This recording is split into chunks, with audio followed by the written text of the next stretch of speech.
Chicago is America. For throughout the city's history, its arms have been open to all of the world's people. Here every delegate will feel at home, and we are looking forward to extend the warm hand of Chicago hospitality to every delegate, to every official, every visitor, and above all, bring the wife and the family.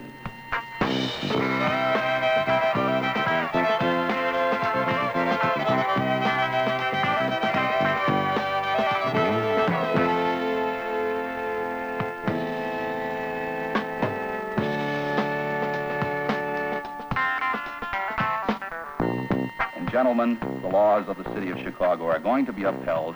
The people all over America know that someday, unless somebody holds the line somewhere, that these mobs are going to roam through their streets. They're going to come into their towns, and they will want their police departments to stand firm and take the same action that the Chicago Police Department took yesterday.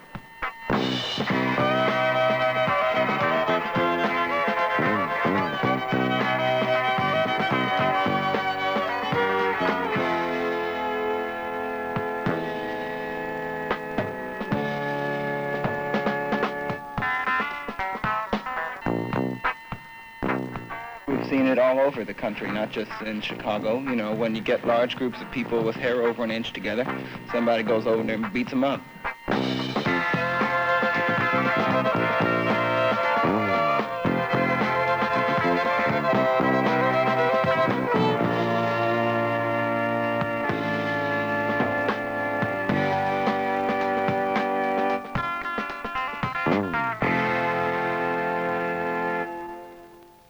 First time I've been at the trial, but I follow it most of the time, you know, in the newspaper and on the radios, and I think, you know, the whole thing's pretty much a farce.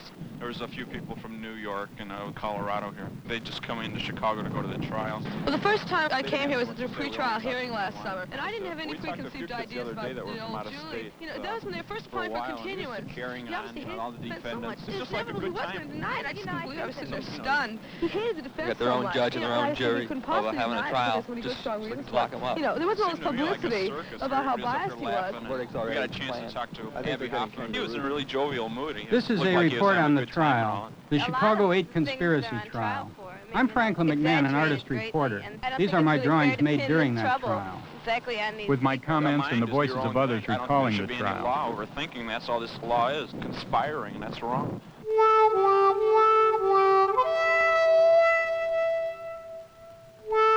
It all began on September 24th, 1969, in the heroic grandeur of Judge Julius Hoffman's 23rd floor courtroom, designed by Ludwig Mies van der Rohe for the United States District Court of the Northern District of Illinois. The room is just a neon oven to me. I don't care for it, wall-to-wall carpets, mahogany prosecutors, velvet judges. Nah, I don't care for the room at all.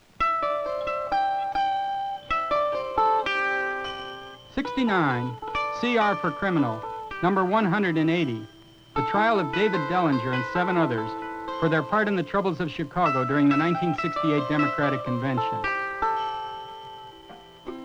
All 8 charged with conspiracy, all 8 charged with incitement. David Dellinger, at age 52, a grandfatherly dissident whose protests against war had gone back to the 1940s. Thomas Hayden, a moving spirit behind the creation of the SDS, Students for a Democratic Society. And Rennie Davis, also from the SDS. These 3, Davis, Hayden, and Dellinger, had come to the Chicago Convention as leaders of the National Mobilization Committee to end the war in Vietnam. Abby Hoffman and Jerry Rubin are Yippies, the Youth International Party. Up to convention time, they'd been best known for tossing dollar bills from the balcony of the New York Stock Exchange, watching the guys down below scramble. They'd also gone to Washington to raise the Pentagon 300 feet in the air through meditation. John Freunds is a chemist from the University of Oregon, also charged by the government with concocting the stink bombs which aromatized the Conrad Hilton and other Chicago hotels during the Democratic Convention. Lee Weiner is in sociology at Northwestern University. He is charged with attempting, thinking about trying, to firebomb the Grant Park garage. and Bobby Seale, one of the founders and now national chairman of the Black Panther Party. Also there as representatives for the rest of us were the spectators, mostly young people who had come with their blankets, sleeping bags, and thermos jugs to wait through the cold Chicago dawn, the press and television. No photographs or recordings were allowed to be made in the courtroom. The defendants' wives, friends, and girlfriends, and with the most responsibility of all, the jury.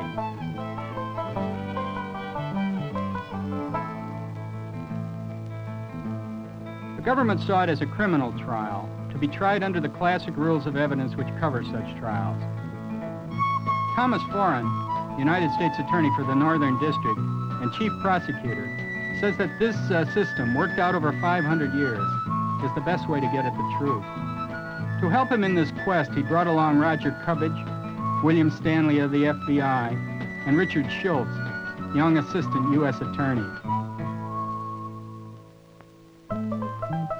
The defense, meanwhile, saw it as a political trial, felt they'd been chosen as scapegoats for all that had gone wrong in Chicago during the '68 convention, and as symbols of what can happen to others who protest American involvement in the wars of Asia. Chief celebrant of this viewpoint was William Kunstler. With a successful commercial practice in New York City, he now has an added career as defender of unpopular causes, beginning with the Freedom Riders in Mississippi, and Leonard Weinglass, a young lawyer from Newark, New Jersey. And over it all, the Honorable Julius J. Hoffman, known for his firm, no-nonsense handling of cases, famous for his strict interpretation of the rules of evidence.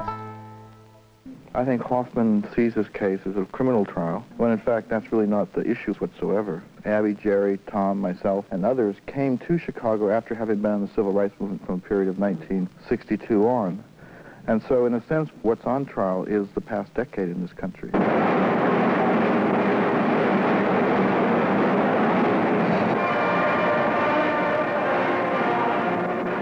I can assure all of you here who have reposed this confidence in me, we will carry the fight to the people in the fall, and we shall win. I would have given gladly not to be standing here today. And so, my fellow Americans, of our time has ask been not struck down what your country can do for you. Deed ask what you can time. do for your country. I have a dream. I have a dream today.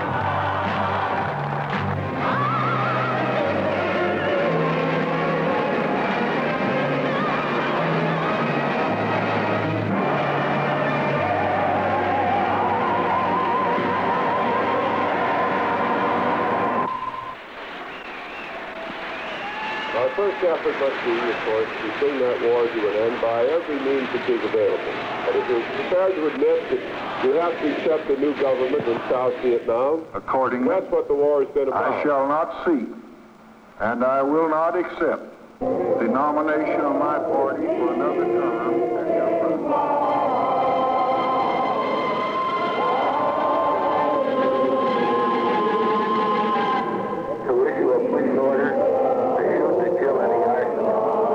Anyone with a Molotov cocktail in their hand in Chicago.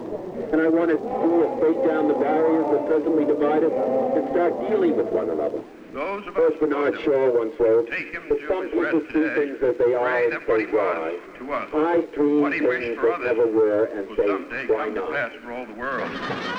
Let us show our countrymen a Republican Party that is a faithful reflection of the real America.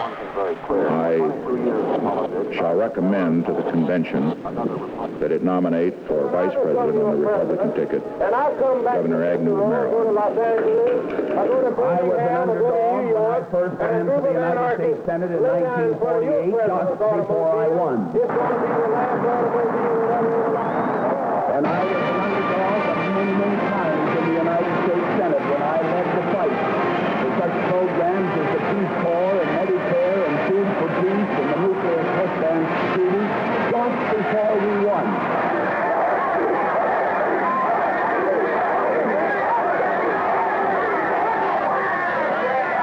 If George McGovern is President of the United States, we wouldn't have to Chicago.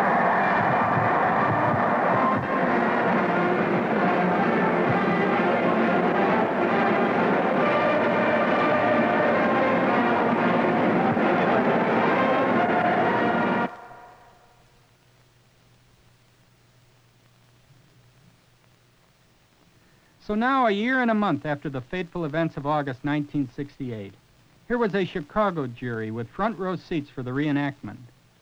Most were housewives from Chicago and its suburbs.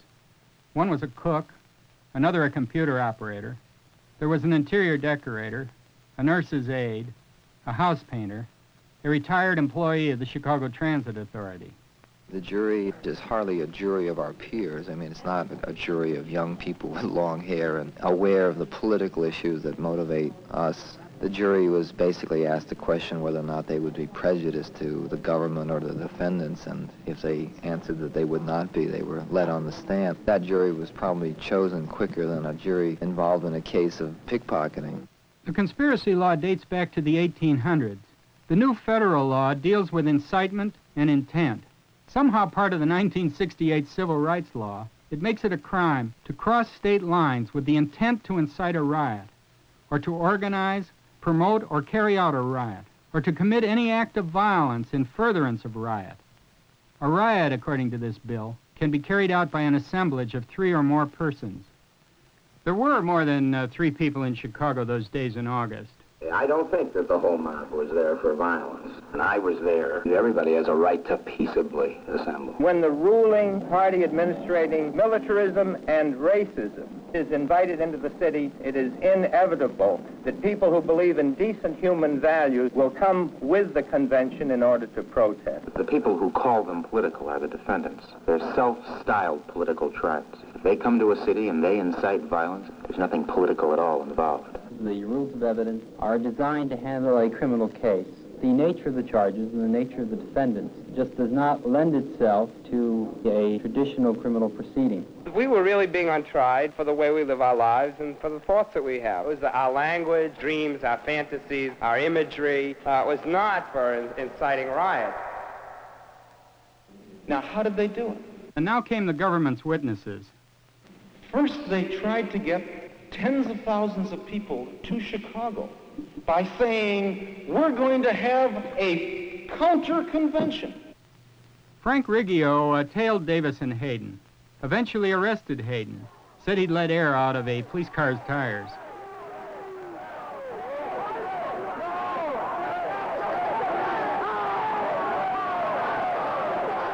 There was Bobby Seale's speech in Lincoln Park and how he'd recommended to his listeners that they barbecue some pork.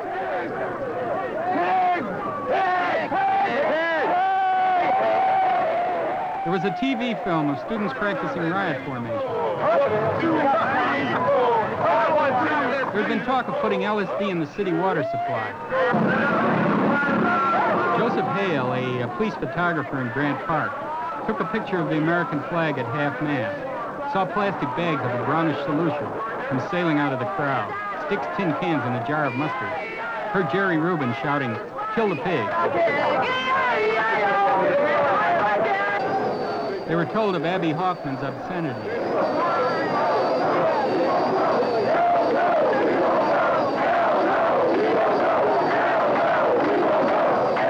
They do it through the use of an appeal to drugs, an appeal to free and illicit sex, and public fornication. They do it through some people who style themselves as homosexuals. Freund's was linked to butyric acid, bought from a local chemistry firm. And Weiner was seen in the Grant Park garage.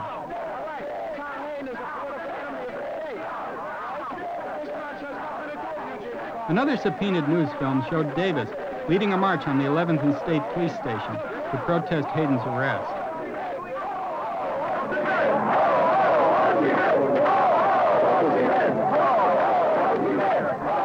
Gregory Kieritz was the policeman most injured during convention week.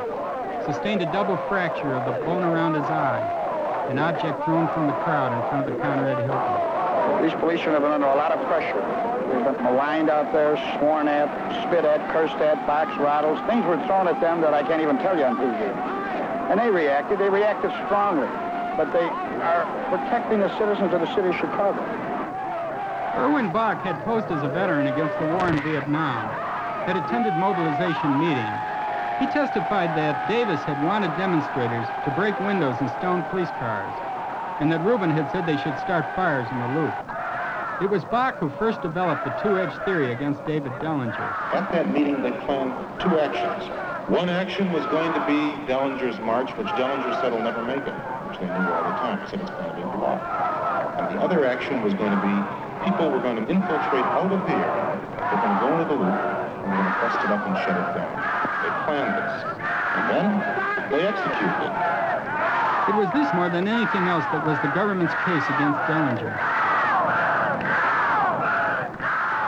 When there was the confrontation, running back and forth along the battle lines, screaming their heads off over megaphones. Get the pigs, kill the pigs, give up your lives if necessary, come back and fight.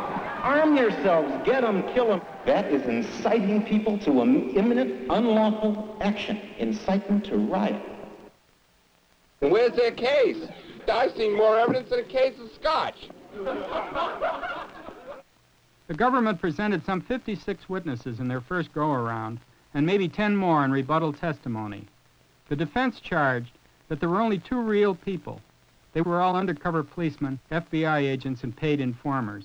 The one rebuttal witness who most resembled the defendants was a young police cadet who'd attended a speech by Abby Hoffman at a university near Baltimore. As he came down from the witness stand, Davis said, "Get a haircut." Much has been written of the antic actions of these defendants. They were, to say the least, something else. We also aren't just talking to the members of the jury. We're talking to the whole world, and in particular to young people in America. So we're quite willing to pick up the challenge that the government laid down before us and put on the most militant and offensive defense ever launched in history.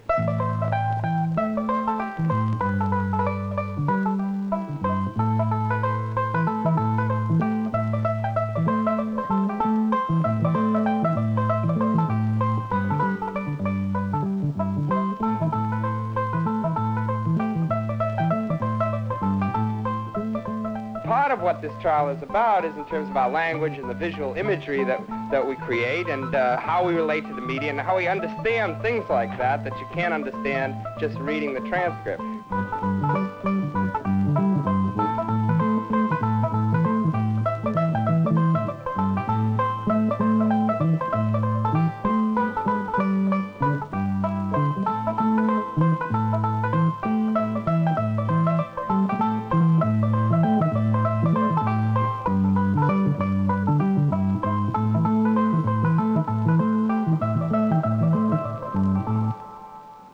He told me, see, I meditate in a lotus position, and he said, you'll have to take your shoes off the chair.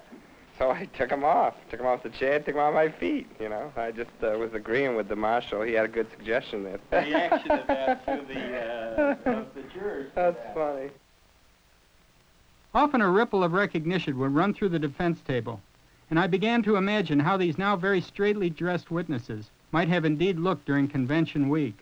Robert Pearson, for instance, an investigator for the state's attorney's office, interested me.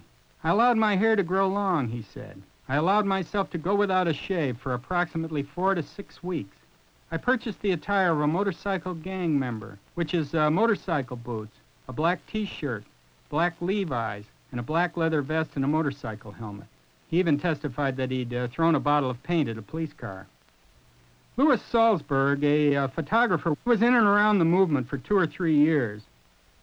Turned up at the trial as an undercover agent for the FBI. Testified that he'd made $10,000 in pay and expenses as an operative. I've always maintained that the courtroom techniques, right from the beginning, geared against the defendants. I mean, take the very act of getting down from the witness stand and pointing at a defendant. That's incriminating because, well, first of all, you're saying, well, he's right here. He got him right. Then when he goes back to the witness stand, obviously, he's going to get the next thing right. And secondly, it's pointing an accusing finger of guilt at a person. And visually, it has a tremendous impact. And see, they never get it wrong. They ain't missed once, right? Nobody's missed a witness. I mean, the whole jury knows who Hayden is. He knows. Everybody knows. As he fingered Hayden, Dellinger said, "I'm disappointed in you, Lewis." What's happened in the past 10 years is that hundreds of thousands of white people have joined with black people in a struggle to effectively change this country. And they understand that as a threat. And I think that's why the Yippies are on trial. Tom and Rennie are on trial because they represent a kind of SDS political background. Dave represents the pacifist anti-war movement. Lee Wine and I represent the academic community. I'm not forgetting Bobby Seale. I think Bobby Seale is the most important thing in this case. The very fact that this trial is going on, the very fact that I was pulled into it, the very fact that the other 7 defendants are put in the situation that they're in, it's all not inseparable.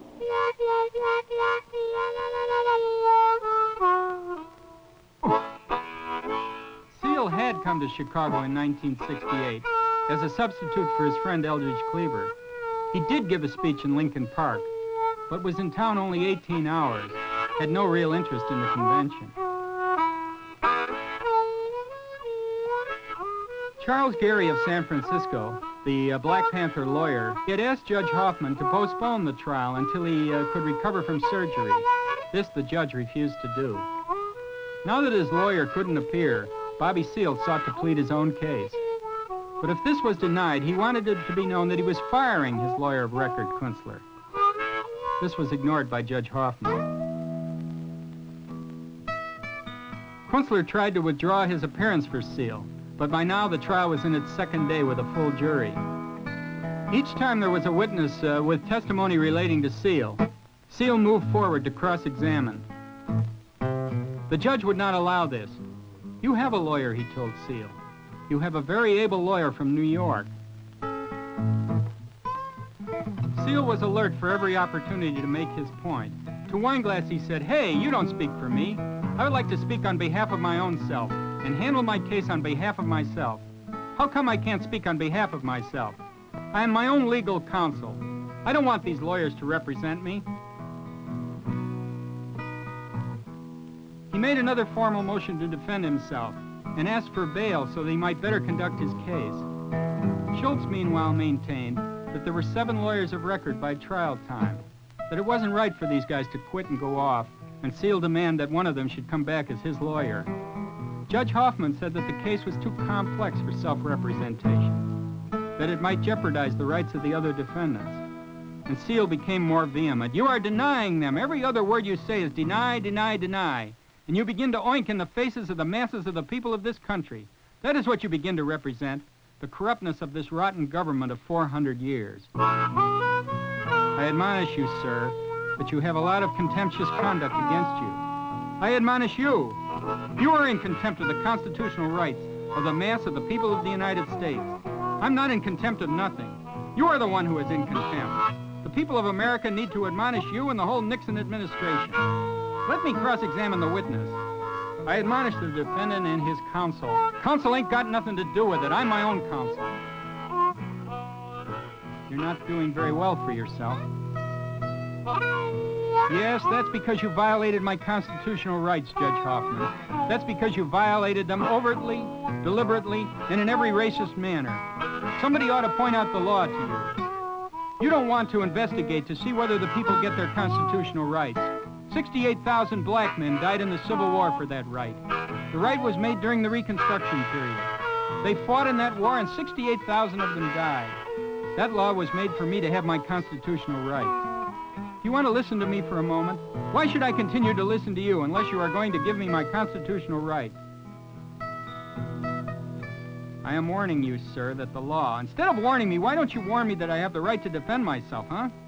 I'm warning you that the court has the right to gag you. I don't want to do that. Under the law, you may be gagged and chained to your chair. Gagged? I'm being railroaded already. I'm being railroaded already. The court has a right, and the court has no right whatsoever. The court has no right to stop me from speaking out on behalf of my constitutional right. The court will be in recess until tomorrow morning at 10 o'clock. It had now gone on 30 days. On October 29th, before Judge Hoffman came in, Seale spoke to the Black Panthers in the audience and said, in effect, cool it, you guys. Whatever happens here today, just cool it.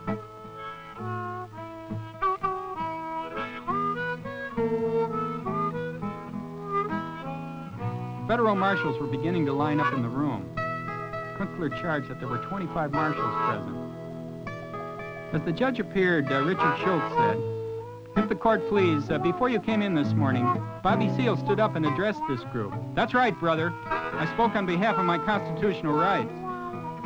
And he told these people in the audience, and I want this on the record, that if he was attacked, they should know what to do.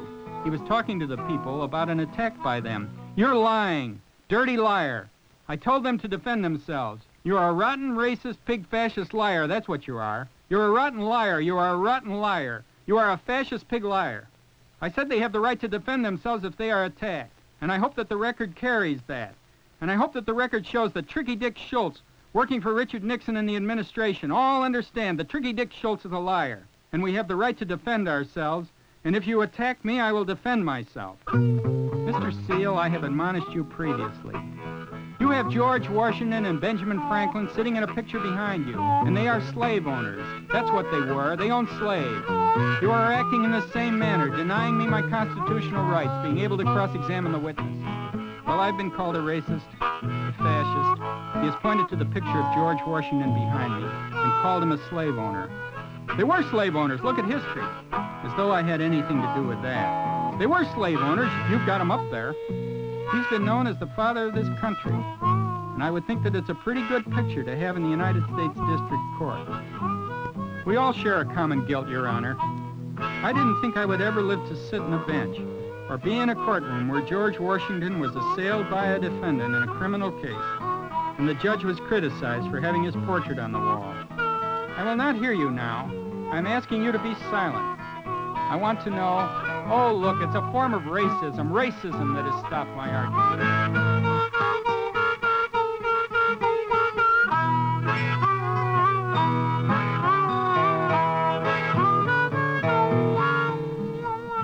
Mr. Seale, do you want to stop, or do you want me to direct the marshal? I want to argue the point about this so that you can get an understanding of the fact that I have the right to defend myself. We will take a recess. Take that defendant into the room in there and deal with him as he should be dealt with under these circumstances.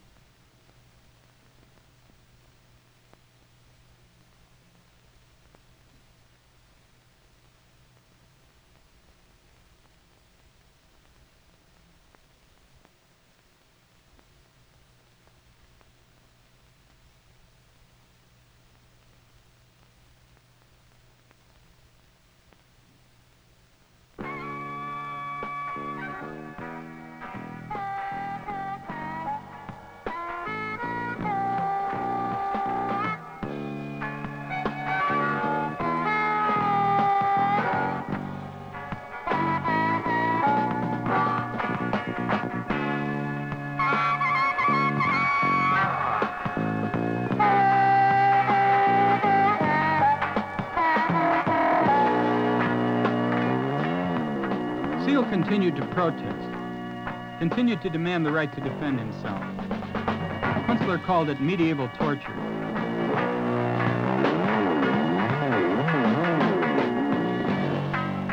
Judge Hoffman, bowing to the effect on the jury and world opinion, the gags and straps were removed.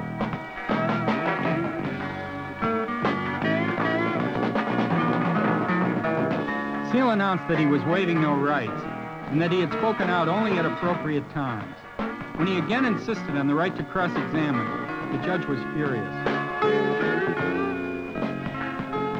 He found Seale guilty of 16 citations for contempt, sentenced 3 months on each count, a total of 4 years. Declared Seale's case a mistrial. Seale still spoke for his right to defend himself. Too late. The judge had spoken. Now there were 7.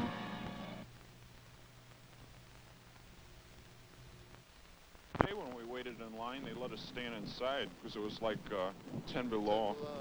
But it doesn't look like they're going to let them do that today. There's too many kids. I don't know why.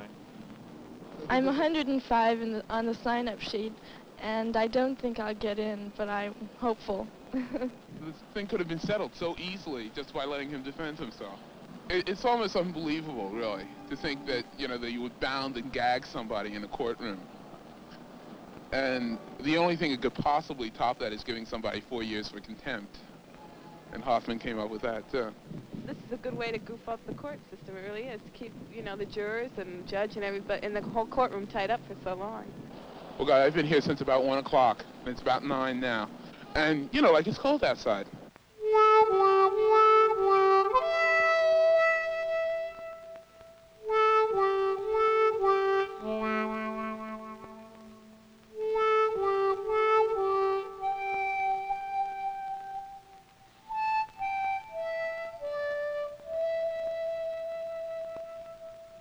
I've been saying every week that it'll come to an end next week.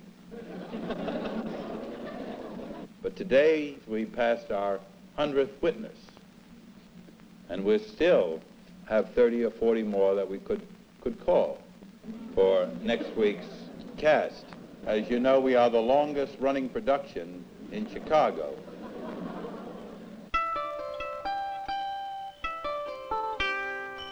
The defense witnesses, by anybody's standards, were real people. Jane Meyerding took the Quaker affirmation. To take an oath was against her belief. Quakers, she said, always tell the truth. The mobilization had wanted their own marshals to maintain order during convention demonstrations. Miss Meyerding was one of those marshals, was in Grant Park, was arrested. Another mobilization marshal was James Wright. He showed the jury the correct way to ward off billy club blows, something he had learned in civil rights demonstrations. He said that Grant Park, when he got there, was wall-to-wall police. In Grant Park, Angus Mackenzie had lowered the American flag to half-mast. Under the rules of evidence, he could tell how he'd been socked and dragged to the police car, but he wasn't allowed to tell the jury why he'd lowered the flag. Linda Moore seemed a fragile flower until Schultz developed that she now practiced with an M1 rifle. The specific things that made me change my attitude were the actions on Mayor Daley's part in refusing permits, in violating completely, as far as I was concerned, the Constitution, which allows you the right to march and to demonstrate, and what was going on inside the convention, which convinced me that the democratic political process had fallen apart, that we had to defend ourselves or we would be wiped out. The Yippies had planned a festival of life to counteract what they called the Festival of Death, the Democratic Convention. So one after another, celebrities came forward to relate their conversations concerning the Festival of Life. Timothy Leary was seen as a Yippie spiritual leader. Paul Krasner was president at the founding of the Yippie Party. Pete Seeger came on. Country Joe and the Fish. Arlo Guthrie, who told the long-winded story of Alice's Restaurant. It was clear from his interest that Judge Hoffman had not until then heard the story of Alice's Restaurant. We are symbols of a whole protest movement. The witnesses are as varied as the defendants. So all these defendants just there, and you see how different we are, and, you know, you come to the conclusion that we couldn't have a conspiracy, you know, to agree on lunch at dinner time, which we can't, and here we are charged with conspiracy. And then you see the witnesses that everybody knows bring into this, and the circle just gets bigger and bigger, and you say, well, Reverend Fernandez, he could have conspired with Timothy Leary, who conspired with this Green Beret, who conspired with Ramsey Clark, the Attorney General. It's getting a bit confusing, you know. Then maybe some people will conclude that it is a conspiracy of the people that's on trial.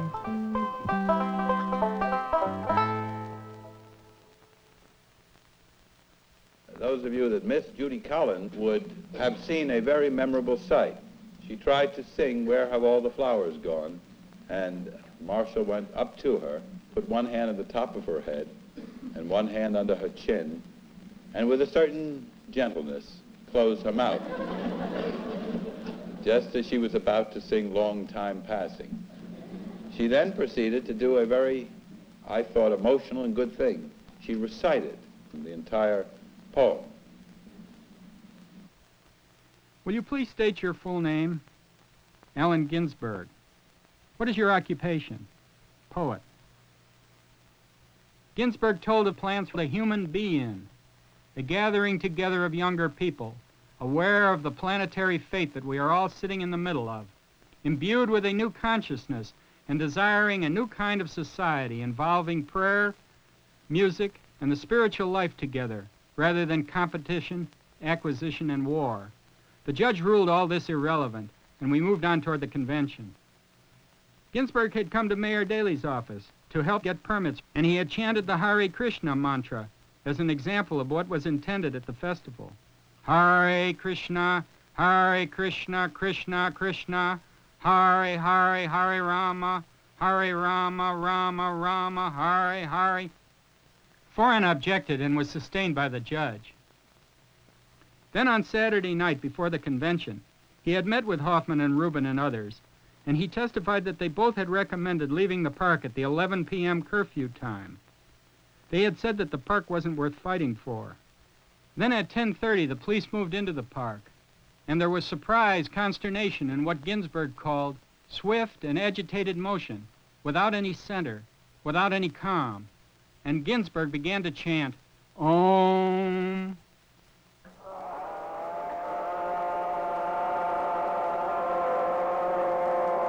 The judge would allow only 2 ohms. Again on Sunday, Ginsburg had been in Lincoln Park and chanted the Om for 7 hours.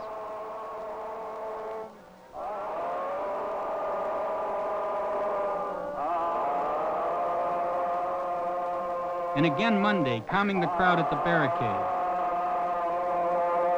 When all of a sudden a police car came rolling down into the group with a lot of crashing and tinkling of glass and broke up the sound of the chant that had been built.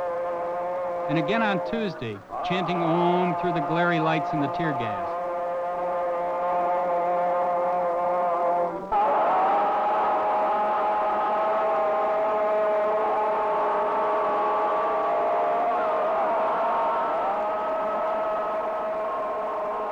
And he was in Grant Park on Flag Wednesday, and had joined the march with David Dellinger, and was again tear gassed leaving Grant Park.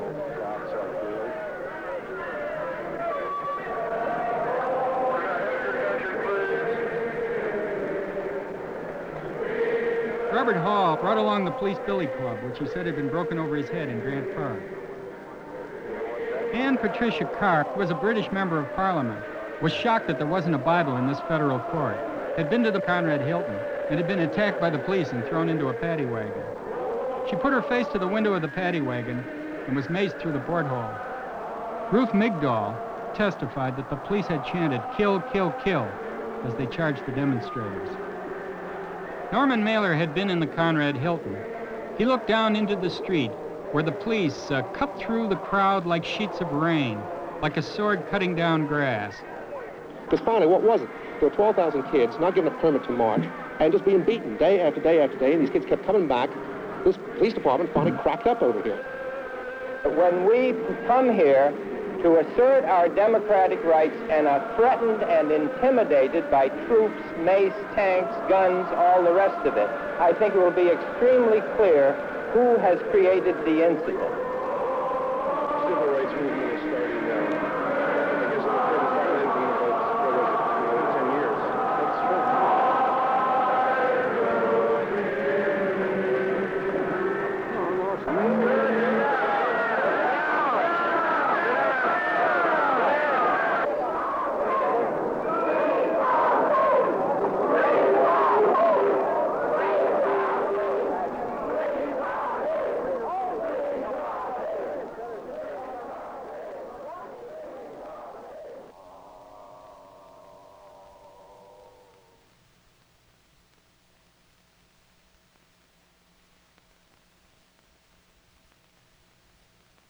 This administration will never permit a lawless, violent group of terrorists to menace the lives of millions of people and take over the streets of Chicago.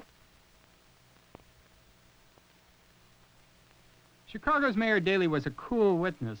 Though technically a defense witness, it was Kunstler's strategy to show he was indeed a hostile witness, subject to cross-examination. He asked more than 50 questions about police behavior, the mayor's order to shoot and kill looters, and the mayor's convention time activities. Each time Foran objected. Each time he was sustained by the judge.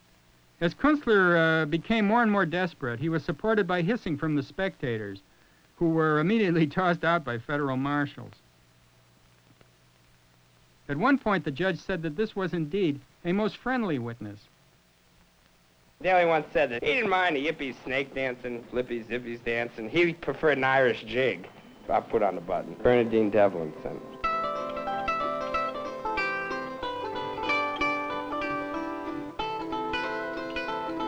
The Yippie Theater continued. Hoffman and Rubin had wangled invitations to Judge Hoffman's luncheon club and came to court that afternoon in the neckties they were required to wear there. One witness tried to describe hippie dress. Let the record show that the defendant Hoffman stood up, lifted his shirt up, and bared his body in the presence of the jury. This reminded Kunstler of the time President Johnson had shown his appendectomy over national television. Maybe that's why he isn't president anymore, said Judge Hoffman. He had trouble remembering the defendants' names, and particularly that of the lawyer Wineglass, whom he called Fineglass and Weinrust. Rubin made a sign to remind him. The judge didn't like to see Kunstler leaning on Mies van der Rohe's lectern. A lawyer stands at the lectern. He stands erect and does not lean as though having a beer someplace. They began to address their Christmas cards at the defense table, and the defense asked that the jury be allowed off for Christmas and the trial postponed for that period of time. The judge demurred, and in fact increased the trial days from 5 days a week to 6. The defense camp retaliated by bringing their kids on Saturday morning. Now a quick sudden huddle of all the defendants. And out popped Hoffman and onto the stand. And the confrontation between the two Hoffmans was complete. I said my name was Abby. I'm an orphan of America. Although we are Americans on trial, that we've been so estranged from the founding principles of the country that we are indeed orphans. The whole problem of testifying was how do you try and recreate in your head that state of mind that you had before you came to Chicago and what you want to say to young people in America, and it's very difficult. He'll ask you a question, and you'll see doors open up. You'll see the movement in your brothers and sisters, and then you'll see conviction, and you'll see perjury, and you'll see the jury, and you see your other defendant. There's about 5 or 6 doors, and you only got one answer, yes or no. It's sort of like justifying your childhood and your innocence, and the questions are very complicated. And I was asked at one point, what were your thoughts on that night?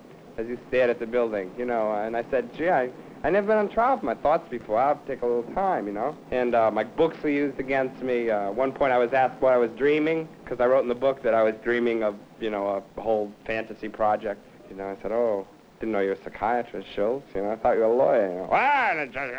Leave me alone. Leave me alone, he said. Oh, a guy tried to kill me coming through a window. He had a load. That's not relevant. Well, that's not relevant. Oh, yeah, wow. See, it's insanity and it's a complexity. And the nature of the charge and the complexity of that week in Chicago and the vitality that young people showed in the face of all this massive show of force by the establishment is what makes this trial so fascinating and so vital. And I've actually never been on a job this long in my whole entire life. It's like watching 800 movies back to back. Next day he came down with a cold, and so everyone was let off for Christmas after all. I tried to direct myself, but in a very personal way, to the 14 people in that jury box as human beings. To give the jury a sense that we knew the area backwards and forwards. We were not just out-of-towners, as the charge goes, and that we were exceedingly flexible about what routes to the International Amphitheater and what assembly areas at the International Amphitheater.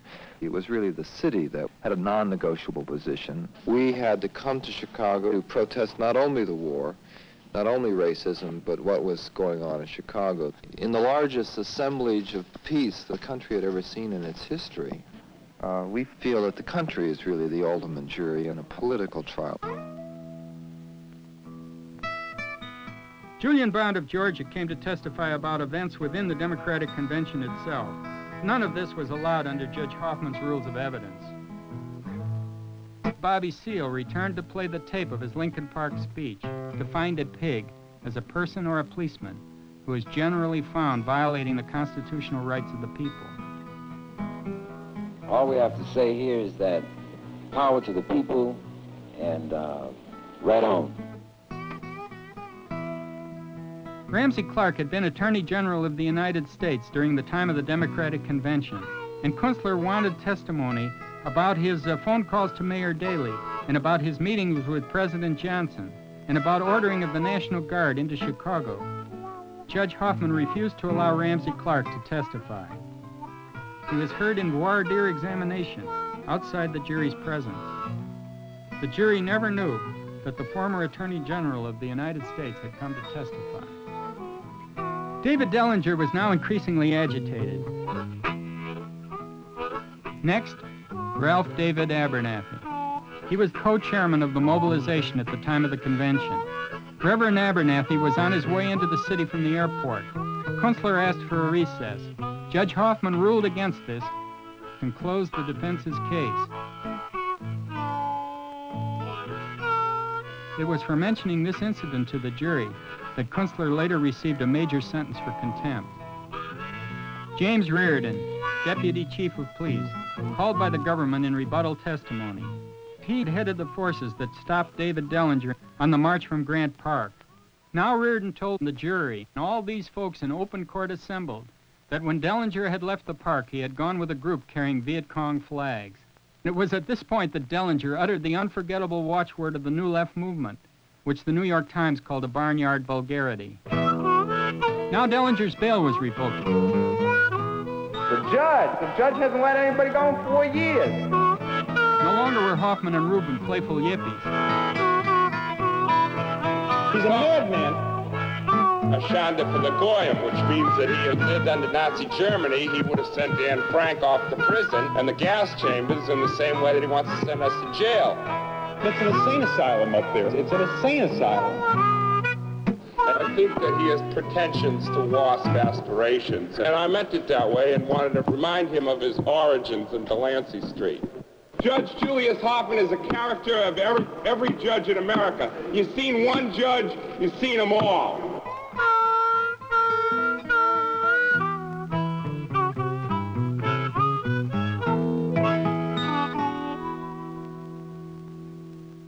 Now the summations began.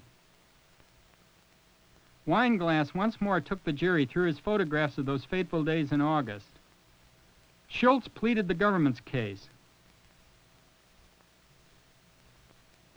Kunstler said, "We have young people who are depressed and dismayed at what they see about them, who cannot accept the ideals and the dreams and the drives of their parents and their grandparents, and who are worried and disturbed and are suffering from a malaise of not understanding where they are going, where the country is going, the world is going. These are rough problems, but they don't go away by destroying their critics. These are not solutions to the problems. The solutions are essentially made by continuing and perpetuating, with every breath you have, the right of men to think, the right of men to speak boldly and unafraid." Thomas Foran got in his last licks. I mean, what has happened to us? Are you going to get conned like that?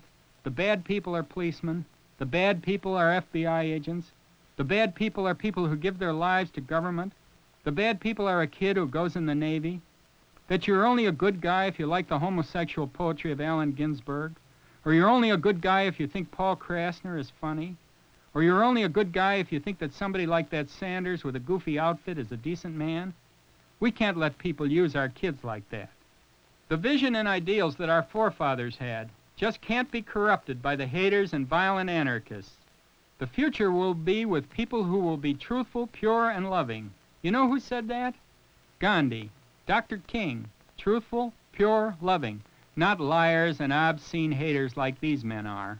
At this point, he accused them of name-dropping, of not knowing Dr. King, of not marching with him. Now Dellinger's daughters rose and shouted out, and Dellinger, too, was on his feet, and the courtroom was once again in turmoil. "You see," said Foran, "you see how it works?" Right now, we're absolutely convinced that there's a split in the jury.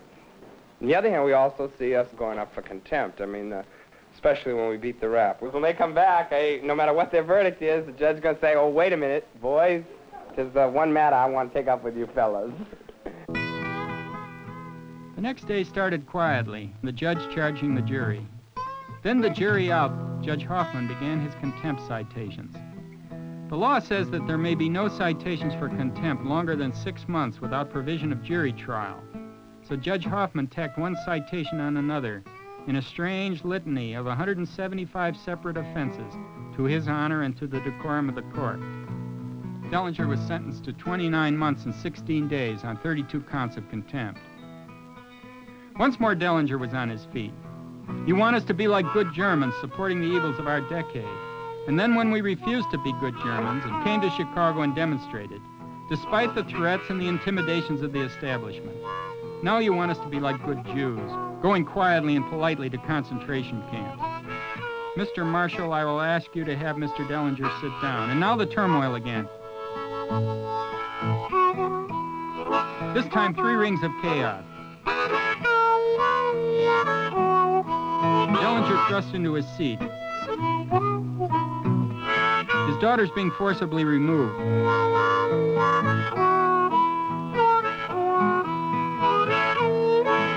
And Kunstler at the lectern.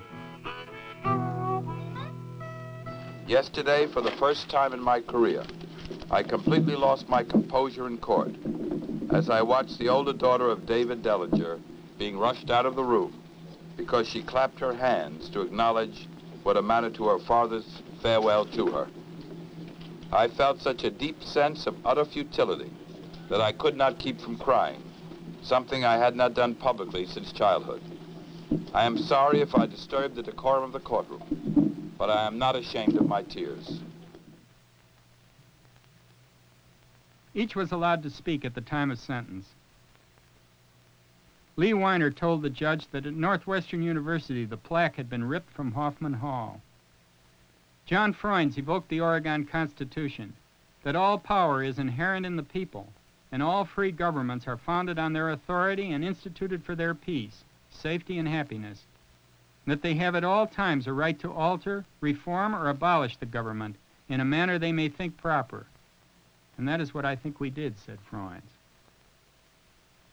Thomas Hayden discussed each of his citations. Even as the elder Dellinger is taken off, a younger Dellinger fights back. So, Your Honor, before your eyes, you see the most vital ingredient of your system does not hold together. Oh, don't be pessimistic, said Judge Hoffman. Our system isn't collapsing. Fellows as smart as you could do awfully well under this system. I'm not trying to convert you, mind you. We don't want to join the regiment, Julie. The Yippies were subdued during the long reading of their citations, but each recovered sufficiently to make his sentiments known. William Kunstler had maneuvered himself into the position of a defendant. He had identified with their causes, and even with their actions in the courtroom, and now he was to follow them to jail. Never once, said Judge Hoffman at one point in the trial, never once have you asked these defendants to cool it. I have tried with all of my heart faithfully to represent my clients in the face of what I considered and still consider repressive and unjust conduct toward them. If I have to pay with my liberty for such representation, then that is the price of my beliefs and sensibilities. I may not be the greatest lawyer in the world, but I think that I am at this moment, along with my colleague Leonard Weinglass, the most privileged, being punished for what we believe in. His deepest revenge was reserved for the middle-aged lawyer who had violated the traditional lawyer-client relationship. 24 counts of contempt, a total of 4 years and 13 days. We don't see any possible way that there can be anything but a hung jury or an acquittal. Where when each one does their hair up, when each one lets it down, down here is a sign in our favor. Which ones are carrying on friendly conversations, what kind of groupings have occurred. We have nicknames for every one of them. We call this woman Mrs. Baldwin. Her real name is Mrs. Fritz. We see her as a leader of sympathetic jurors to us. We call this woman Mrs. Wallace. We've named her after our friend George from Alabama. And we see her as a ringleader of the opposition, and the women next to her go with her. I mean, obviously, probably these two women share a room together in the Palmer house. This is the youngest girl we see as Boris, and sympathetic. And she has made up her mind way in probably the first week of the trial and hasn't paid too much attention to all the nonsense and the carrying on that we do. These two are Tweedledee and Tweedledum, probably against. These two in the back, Mrs. Peterson and our friend Krotchky, a poor old soul. He hasn't had a drink in 4 months, 5 months. We feel sympathetic for him, but he don't dig us. That's my guess. This woman pays more attention than anybody in the world, but she's an alternate, and she ain't going to get a vote. And this woman's very sympathetic, but she's an alternate. And this guy's against. He wears white socks. I mean, he's never going to dig us. Now suddenly the jury had reached a verdict. Freunds and Weiner were turned loose, cleared on all counts, and the jury could see no conspiracy. But they did think that Hayden and Davis, Hoffman and Rubin, and Dave Dellinger, that these 5 defendants had crossed state lines, had come to Chicago with the idea of causing a riot. These 10 women and 2 men, these 12 Chicagoans, did think so beyond a reasonable doubt. Most Chicagoans, and indeed most Americans, are glad that it's over. But most also know that the political and legal issues it dealt with are not yet settled. Straddling as it did the end of one decade and the beginning of another, no one is sure if it symbolized a beginning or an end.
Please keep it a column of 2s. Is that the head of the line?